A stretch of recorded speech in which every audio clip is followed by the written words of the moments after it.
I was really impressed with the torque of the fuel ratchets. It powered rusted nuts and bolts off first shot. The fuel ratchet has been a lot more responsive than the air ratchets, and they have about the same power, if not more.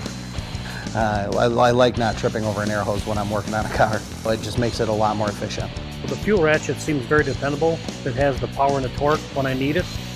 Grab the battery out of the charger, plug it in, and start going to work. Using the fuel ratchets, they're not as bulky as some of the air tools out there, and they feel a little more balanced. You can get into tighter areas versus the air ratchet. Compact design, the head is small, fitted in tight spots. The compact size of it allows me to get into tighter spaces that I normally wouldn't get into, especially not having a hose attached to the end. I find it to be a lot more maneuverable. It's more portable, it's more versatile because I don't have to drag an air hose with me. You can just take the fuel ratchets and go.